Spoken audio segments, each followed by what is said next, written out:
Well, under the last administration, they set up new laws to protect people with student loans that they don't have to go into debt and go bankrupt and all this kind of stuff if their student loans are a problem. And one of the ways is really they have programs that your income goes down, then your payments go down, and the payments all go away. And so there's different things that you could use to do that. But one of the ways, too, is that people who work for nonprofit organizations, that they could get a whole thing dismissed.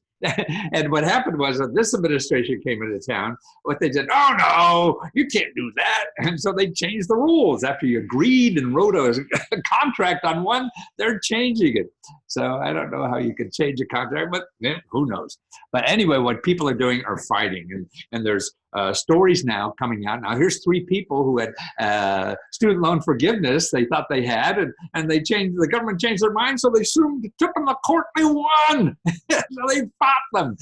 And then here's another story. Now, this guy had student loans for, and what he was doing, because they said, no, you can't, be forgiven, but the contract says yes, and the government just bullied them and said no. And then he finally fought it.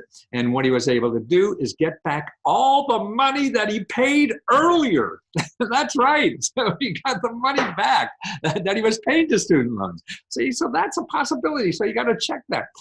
The other thing, what happened to him, he went out to buy something at a refrigerator or something and was going to get store credit card, which is usually very easy to get, and he was denied. And then he looked into it and found out it was because of the student loan forgiveness thing that he got all his money back from.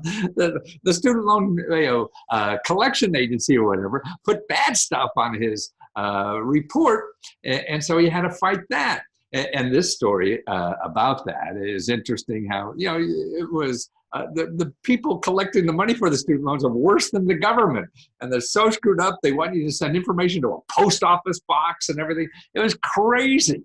But what's nice is the fellow who wrote this article, he says you could contact him if you have a similar problem. He's Ron Lieber. And if you go Ron Lieber, New York Times, and then you could find it shows you how to contact him, right on the New York Times website. Email the author. So you could click that and email him, tell them about your problem. See, this is another way to get justice in the system.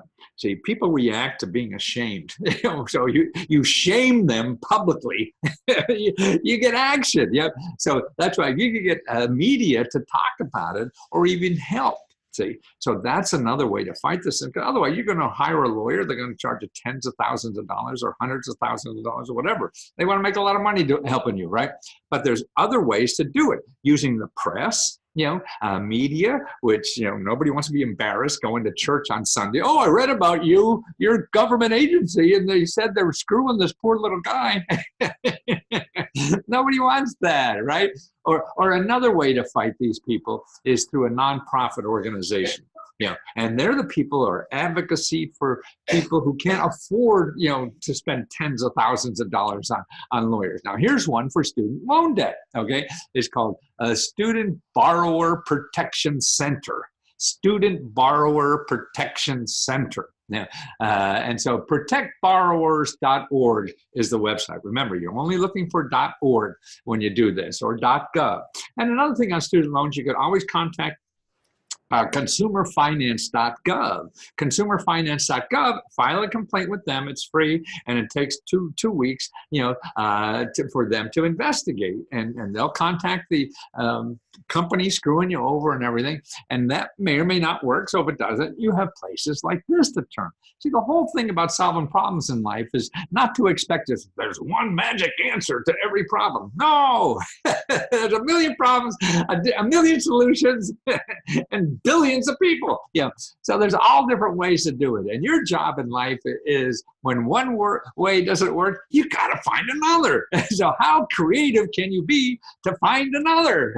Sort of like one date says no to your invitation to go to dinner. Oh, so are you going to go home and never go out on a date anymore? No, you find another. Oh, and maybe that one. And then if that doesn't work, you find another. So solving problems is the same way. If one person won't go to dinner with you, you find another. So let me help.